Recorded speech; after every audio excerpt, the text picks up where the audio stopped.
My name is Saif Ashraf. All right, so whatever we did in this, up to this point, water, acid, base, buffer, I can't read so that. that can be one type or one subject. Then we had amino acids and proteins.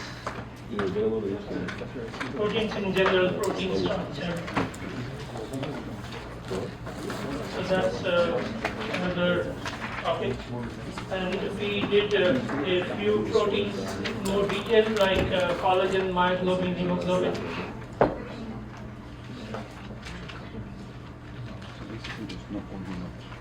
What? Basically, no So that's another topic. And then we had pathways. What study guide is And energy, like ATP, high energy compounds and so on. And finally we had carbohydrates, glycolysis, That's everything on the up to the anaerobic pathways. We are going to spend a little bit of time on the last part, which is pentose phosphate pathway. So, Amino acids, protein. how many of these? We covered the enzymes. 4 will be enzymes. Right under the What is tongue. that? Enzymes. Right under the Alright, tongue. so buffer acid, base, oh, and so buffer on, acid, and base. amino acids and protein structure. Water. And the 3 proteins that we did were mostly hemoglobin. And then we had enzymes and enzyme mechanism. And we did the different metabolic pathways, rules, and high energy compounds, anything about energy related pathways. And then finally the carbohydrate structures and glycolysis, gluconeogenesis, and glycogen. And then the last thing left is the pentose phosphate pathway.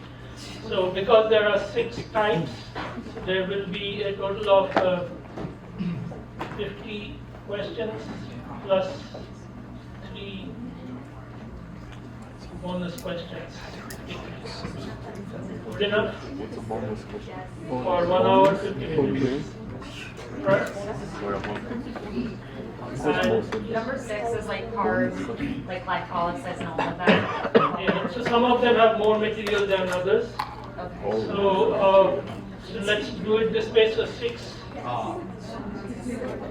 of these times 8 will be 48, and then the remaining 5 questions will be from those that are more in amount.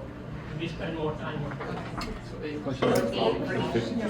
Approximately 8. Don't blame me if it is 7. 7 from one or 9 from another. Yes.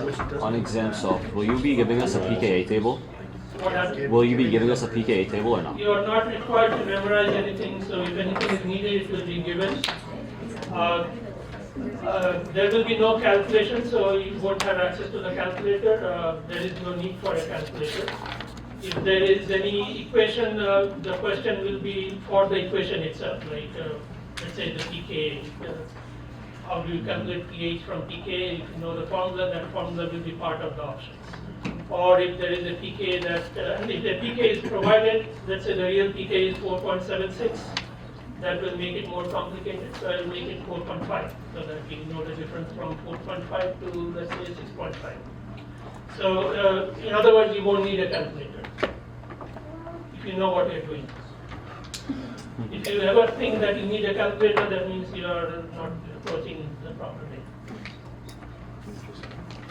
Okay, so any questions from you? And Hemoglobin, it hemoglobin. starts at 9. I don't know which room. Have you been assigned rooms or? No, You have to assign. Usually the professor. I assigned. I don't even know which room. All right, so I will find out. But I don't assign, I thought that the needs of it is. You might assign it, but it comes through you usually, the professor. Okay, so I. Like you have to email us, like the signature. Alright, so I'll request more. If they help me. I'm not in the loop of whatever you Alright. 8 questions. We just took so professional. Yes. Because he's like, I don't know.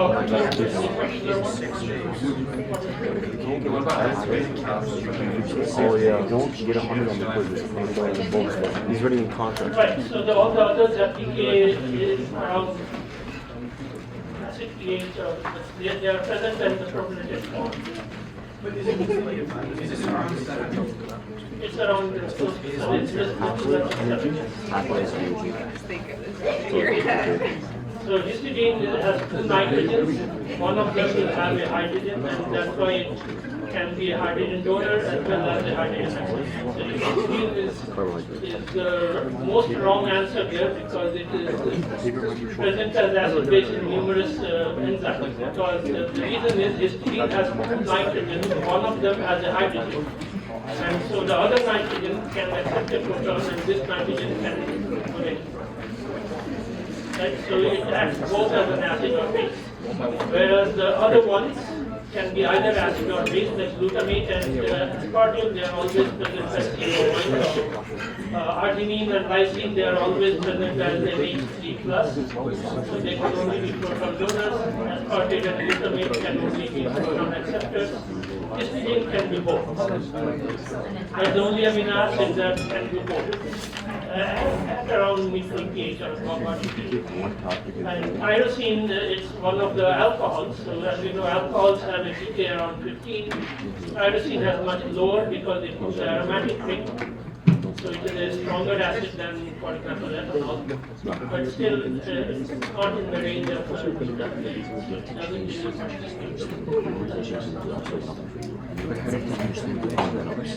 You have to.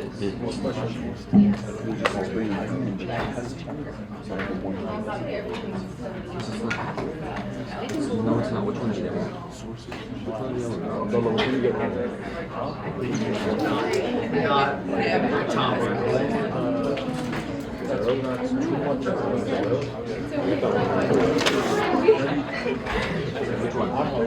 After the first, No, it's the first irreversible step after the I also got that one wrong.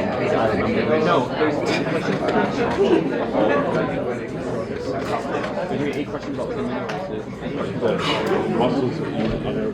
No, you're talking about it. No, it's not. Mind if I can see you? I'll come my way.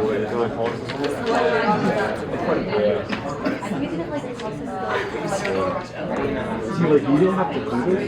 You have to memorize it. You have to know it. You have to know it. And it's not about just the equation because he did write Km equals S 1/2 Emax. That's why people chose C. But that's not true. C is a result of D. I do remember the dude you were saying. It's always half when K is equal to when Km is equal to that's the instruction from the You can pitch in 25. I don't decide that. Honestly, I don't. If that's the case, I prefer not backtracking just because it Alright, so makes me know the last thing left from the have to pre-midterm material is the pentose phosphate That's why. fraction. So put it in that first.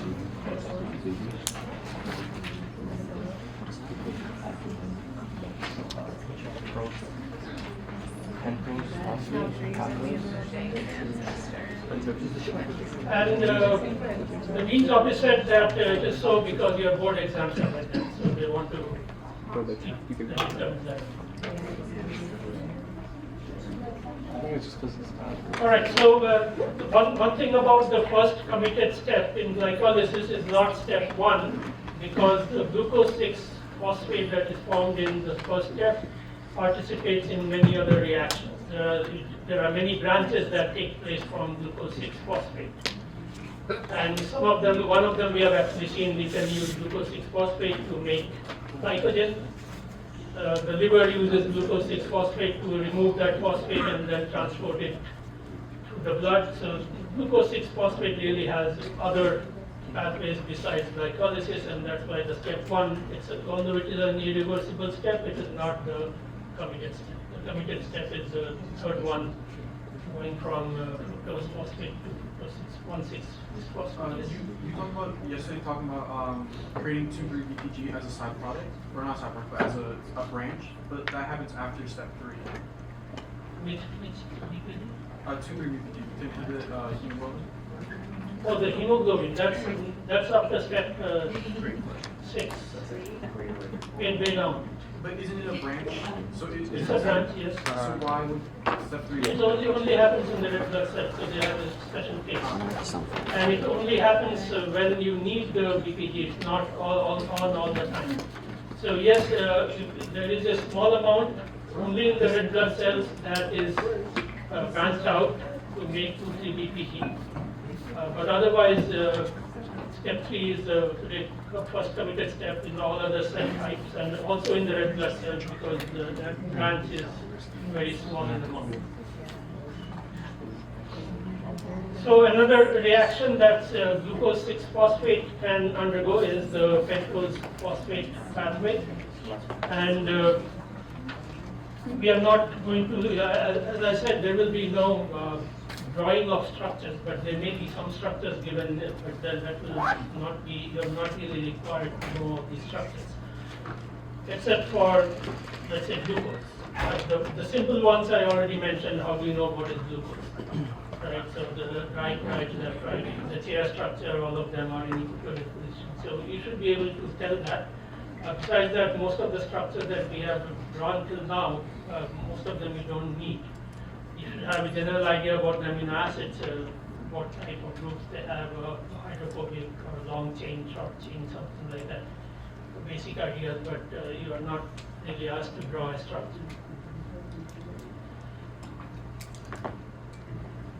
So glucose, if you are drawing the Howard projection, that's easy to do. So if you already have a phosphate here, so let's say you have a phosphate, and then OH, and this one can be both alpha and beta. So in the pentose phosphate pathway, this is oxidized.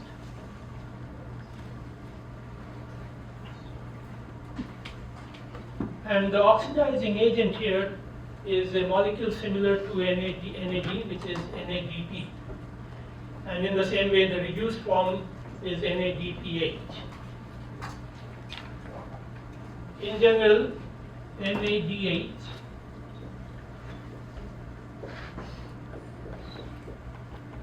is used as a reducing agent to react with oxygen. So all the NADH that is formed whenever we study any pathway and there is NADH formed, that will be later used in reaction with oxygen to make ATP. So its whole function is to make ATP by oxidation.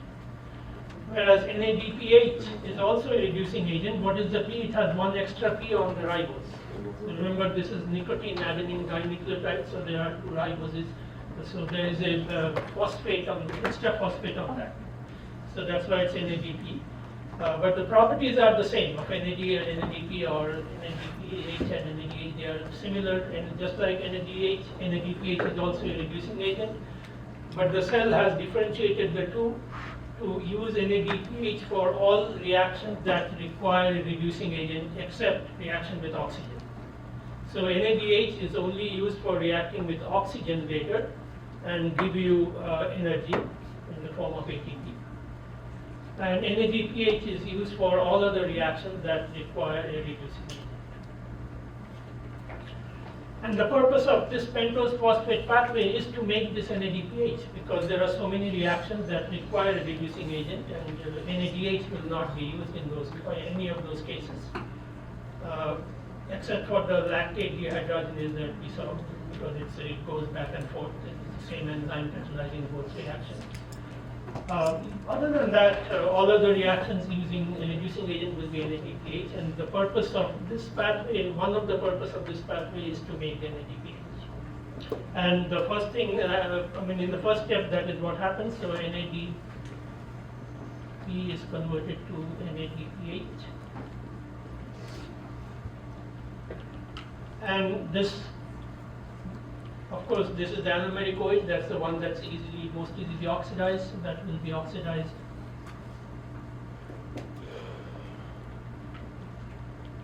The rest of the groups I'm not writing, but this is called the lactone.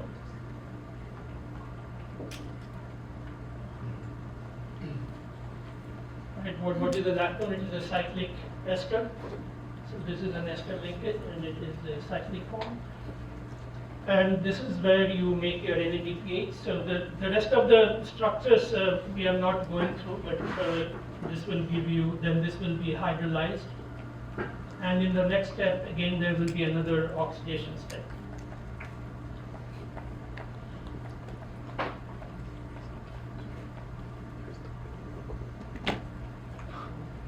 So as I said, the purpose of this pathway is to make the NADPH, and the end product of this will be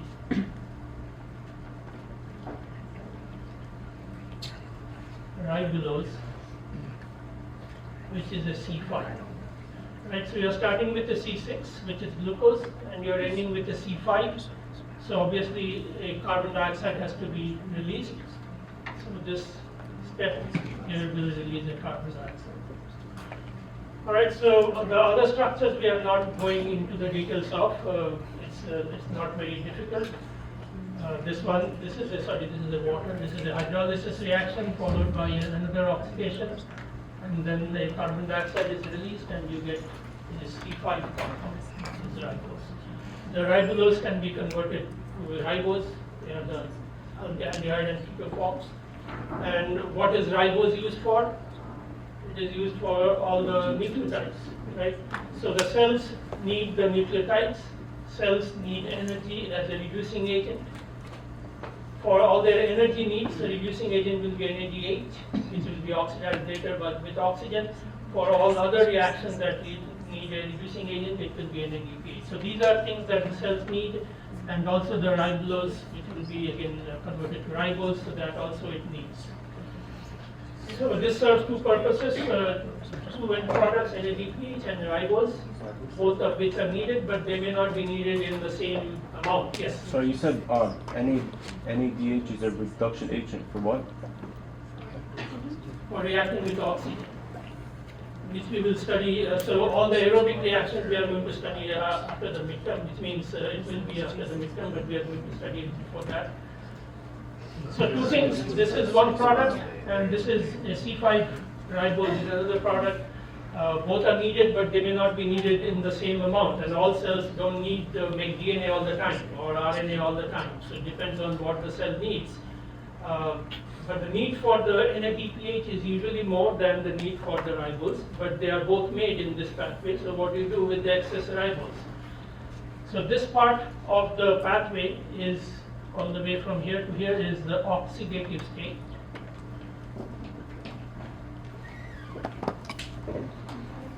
And then there is another series of reactions that is the non-oxidative. So it doesn't require any oxygen or any oxidizing agent. But this ribose, if it is not needed, it will be converted by various reactions. They are all at equilibrium to give you C6, which is glucose and fructose. All right, so I'm not going into the reaction. It will of course be balanced. Right? You cannot really convert 5 to 6, but you combine the 5 and the 6 to make maybe a 7 and a 4. 7 can be combined with a 3 to make it 10. So all these reactions happen at equilibrium in the cell. So the cell is able to combine carbohydrates of different number of carbons to give different number of carbohydrates. So to give an example, you can take a C7 carbohydrate, combine it with C3, that makes it 10. That may give you 2 C5. So there you will always find a reaction. There are many enzymes that do these. So it will convert a C7 and a C3 to give you a C5. Or it may give you a C7 and a C3 to give you a C4 and a C6. All right, so this way the ribose, if it is not needed, it can be converted to any of the other sugars that are needed. More important, glucose, because glucose is always needed for energy. So ribose can be converted to glucose, and if the ribose is needed, then that will be used for nucleotides and RNA and DNA. On the other hand, the NADPH, the cell needs more for reducing it as a reducing agent, especially for reactions for fatty acid synthesis. Fatty acid synthesis, as you understand, the fat is all CH2, and it is made from acetyl-CoA, which has a COOH in every 2 carbons. So it needs to be reduced. Whenever you combine 2 acetyl-CoA, we need to reduce it to CH2, so you need a lot of reducing agent in every step. So all the cells that make fatty acid, for whatever reasons, they will have this pentose phosphate pathway active at a higher level. Most important organ being the liver, because the liver makes all the fatty acids. Other organs can also make fatty acid for various reasons, and they will have this pathway active because this NADPH actually contributes about 50% of all the NADPH needed for fatty acid synthesis. The remaining 50% comes from another reaction that we will study when we do the fatty acid, but half of the required reducing agent come from pentose phosphate pathway. So this pathway is active in any cell type that makes fatty acids. Another important cell that needs the pentose phosphate pathway is the red blood cells.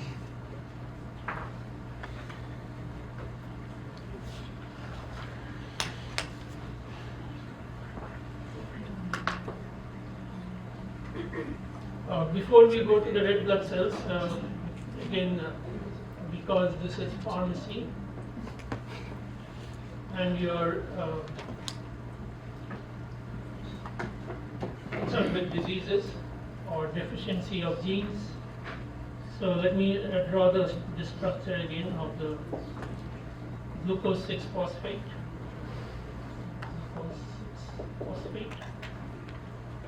This is a glucose 6-phosphate lactate. But this enzyme in which NADPH is formed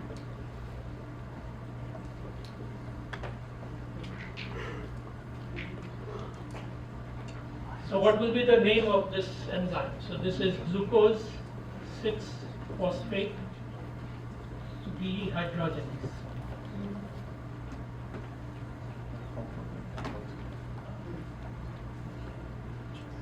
Glucose 6-phosphate dehydrogenase, and the reason we are coming back to this enzyme, this step is because this makes NADPH, sorry, this is NADPH.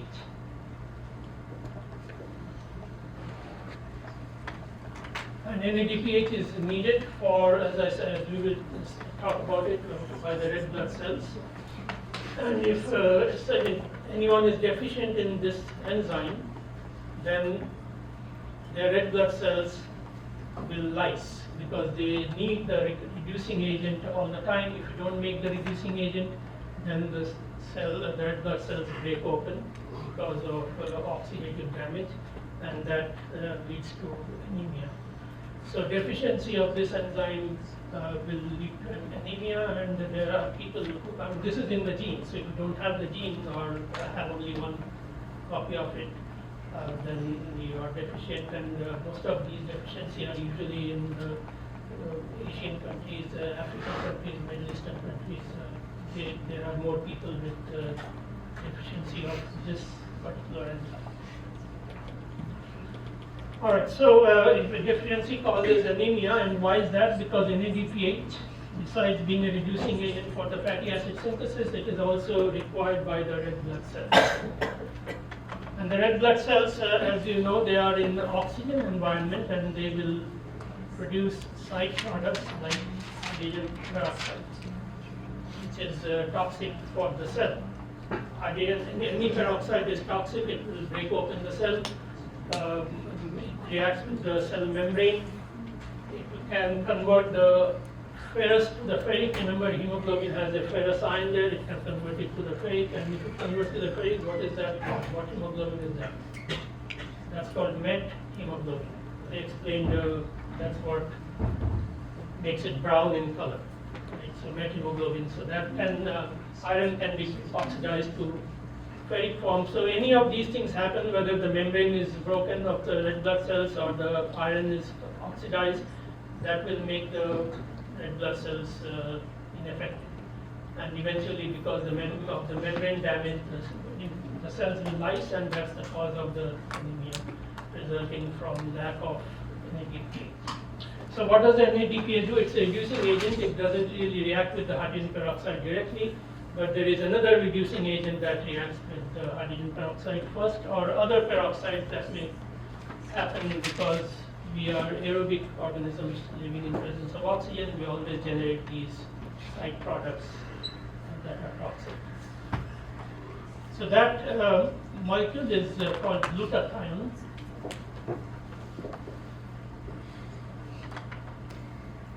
And glutathione has a cysteine in it. It has it's made up of amino acids, one of which is a cysteine, the other is a glycine. So let's write GSH. G stands for the other amino acid along with glutathione, that's the important, along with cysteine.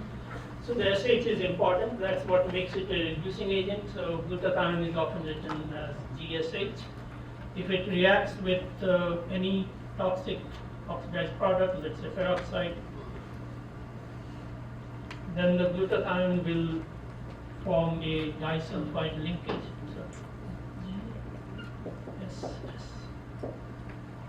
So 2-glutathione will oxidize and form a disulfide, just like cysteine oxidizes to form cysteine, which is 2 cysteines together. So this also gives you glutathione combining with another one, and so this is an immediate reaction that takes care of the peroxide, but this has to be converted back to this, otherwise you don't have enough. And for this reaction, you need the NADPH.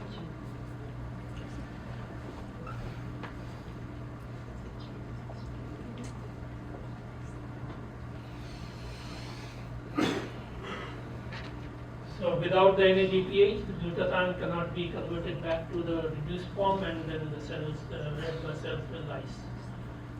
All right, so that's why it is needed for red blood cells. Since, okay, I'm going to use this.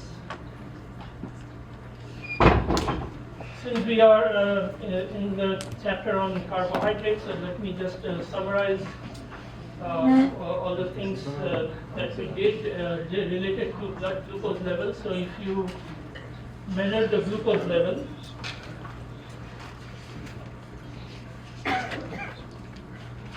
after a diet of rich in sugars, how high can the glucose concentration go in the blood? Yes, 300? After a meal, 300? Okay, so 300 is how many millimolar? 5, the normal blood glucose is 100 milligrams per deciliter, that comes to about 5 millimolar. So 300 is 15. It can, depending on how many cakes you ate, it can be higher than that. It can go up to 15, 20, 25. So whatever that number is, it will quickly drop, right?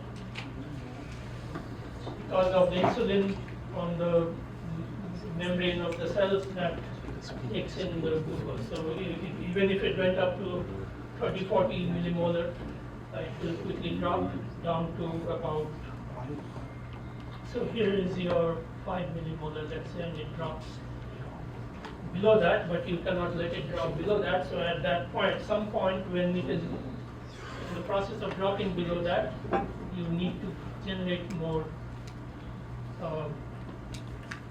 glucose from glycogen. All right, so this is dietary,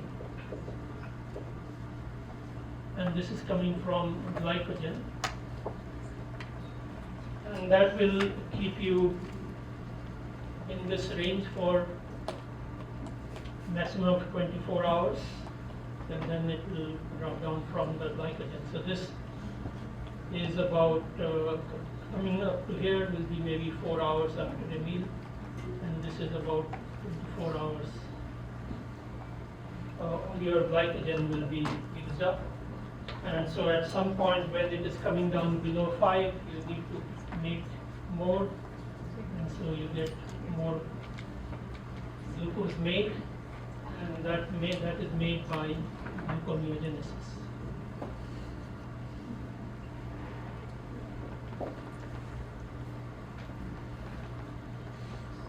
And gluconeogenesis also means any of the molecules that can feed into the gluconeogenesis pathway is a precursor. In the beginning, it may be coming from, let's say, any pyruvate that you already have, or excess protein, excess amino acids, and be broken down to pyruvate. As I mentioned, there is a glucosalanine cycle, every amino acid broken down and then transported as alanine. And alanine is a precursor of gluconeogenesis also, because alanine can be converted to pyruvate. Anything that is converted to any of the intermediates of the glycolysis of gluconeogenesis pathway is a precursor. Oxaloacetate is a precursor. And so you may have a source of all those, but then after that all your sources are used up, and then protein starts to get degraded. You don't have any stored proteins, but all the proteins are in your muscles, and those will get degraded, and that's not a good thing, but then that can keep you alive maybe for 40 days or so. And at the end of which you need to take some action, otherwise you're gone. Second one is glycogen degradation. So first, glucose comes from diet, then it comes from glycogen, and that whole thing will have to last for only 1 day, and then sometime before that 1 day, your gluconeogenesis takes over, and then at the end you have you're using your proteins. 40 days before you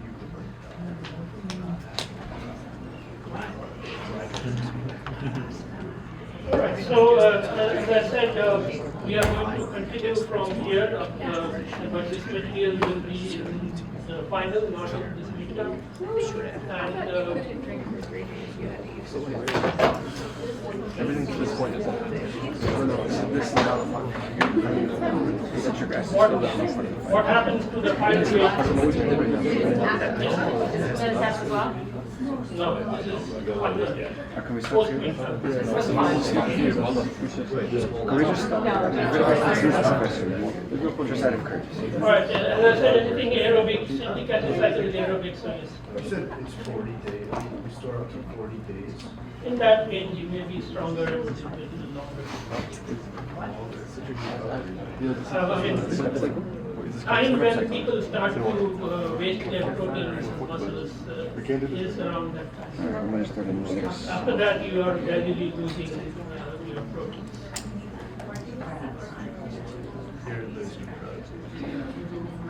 All right. So, what happens to the pyruvate?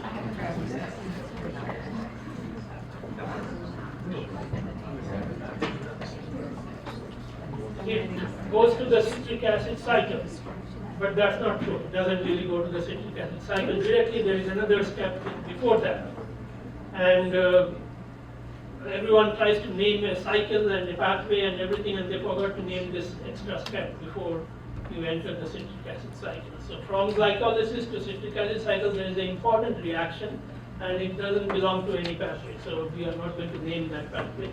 It's always in the textbook, it's always under citric acid cycle, but it's not really a citric acid cycle. It is pre-citric acid cycle. There is another step, and a very important step, and that is to convert this pyruvate to acetyl-CoA.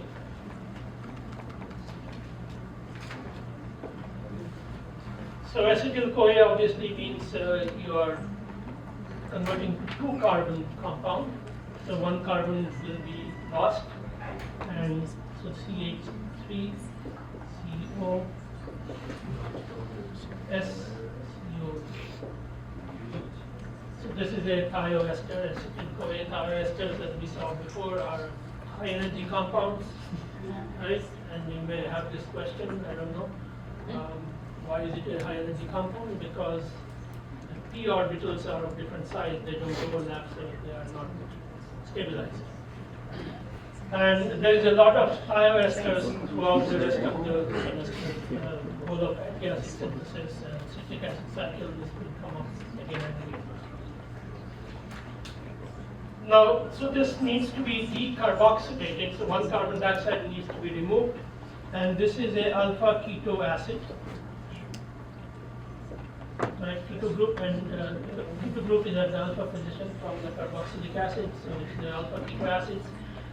As I mentioned before, beta keto acids are very easily decarboxylated. So if something is a beta keto acid, that means you have another carbon here in between.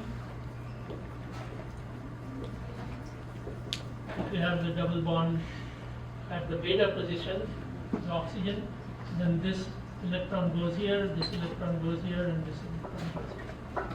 So it is this carbon dioxide, that means this bond is easily broken. So beta keto acids are easily decarboxylated. Even without enzyme, it can be decarboxylated. But of course, the cell does everything with enzymes. So enzymes for decarboxylation of beta keto acids are simple and small enzymes. Whereas decarboxylation of a alpha keto acid doesn't have that kind of a electron sink. So this keto group is the electron sink for this carboxyl group. It accepts the electron from it. So alpha keto acids won't happen like that, but they are also decarboxylated, and that means the enzyme doing this is a very large complex, multiple enzymes together. This is one of the biggest enzyme complexes because this is a very difficult reaction. So wherever you see a alpha keto acid, always know that it has a multiple enzymes, multiple substrates, and carry out that reaction. So in this reaction, then because it has many enzymes, of course we are not going to talk about all these enzymes, but So we're not going to do this? You go.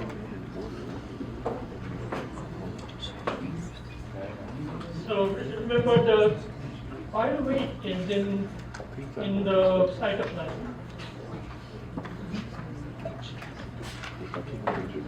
From the cytoplasm, it has to go to the mitochondria because we are dealing with all aerobic pathways and they all happen in the mitochondria. So what is the first thing that should happen after glycolysis is it has to enter the mitochondria. From the cytoplasm, it will go into the mitochondria, and going into any cell or organelle that has a membrane requires a transporter.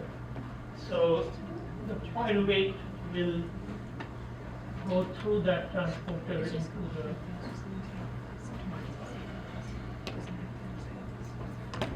and there it will be converted to acetyl-CoA. And because this is happening in the mitochondria, this is called an aerobic pathway. Aerobic pathway, of course, means oxygen is involved, but after we go through this enzyme and all the enzymes of the citric acid cycle, we will find there is no oxygen at all in any of those reactions. All the steps of the citric acid cycle and including this pyruvate dehydrogenase complex, we are converting pyruvate to acetyl-CoA and some oxidation reaction and a decarboxylation reaction. That enzyme is called pyruvate dehydrogenase. So this reaction, as well as all the reactions of the citric acid cycle, there is no involvement of oxygen. So in that case, why is it called an aerobic pathway? As we will see for all these reactions, in this one, as well as the citric acid cycle, one important product or important reaction is converting NAD to NADH. All right, so it is the same problem that we had in glycolysis. There was one reaction where NAD was converted to NADH. And the question in the quiz that asked why is pyruvate converted to lactate? Right? Not many people got it right, but it was discussed in the class because the NAD is used up. The cytoplasm has a limited amount of NAD, all that is used up, and so it has to be converted back to NADH for glycolysis to continue, and that's why lactate, pyruvate was converted to lactate. The same situation is in the mitochondria. All the NADH is used up. Oh, sorry, all the NAD is used up to make NADH, and citric acid cycle will not continue unless you get back your NAD. So how do you get back your NAD? You don't have any such reaction as pyruvate becomes lactate because there is no end product. Remember in glycolysis the end product was pyruvate, so you did something to it to convert it to lactate. In all this citric acid cycle, what you are doing is you are taking the 3 carbons of pyruvate, you are removing 1 carbon dioxide right here before it starts the citric acid cycle, and in the rest of the cycle, you are removing the remaining 2 carbons as carbon dioxide. So all your glucose carbons are already gone. You have nothing left. You have nothing left. You cannot really do anything with something that you don't have. Yes. That NAD leaving its NADH, where is that happening in what step? In all these steps, that's this one as well as the citric acid cycle that we are going to study. There are lots of steps where NADH is formed. So when pyruvate goes to acetyl-CoA, that happens And that too? also takes NAD. Yes. That's called pyruvate transportase. It's easy to name the transporters, just name it after the substrate. So the idea again is that all the NAD is used up in the mitochondria also, and you need to convert it back to NAD, and that's why you need the oxygen. So even though oxygen is not really involved in any of these reactions that we are going to study, always remember that at the end of all this, NADH that is formed must be oxidized back to NAD. That is done with oxygen, and that's why these are all called aerobic reactions. So aerobic doesn't mean it has to react with oxygen, but it won't happen if oxygen is not there. All right, so we will stop here.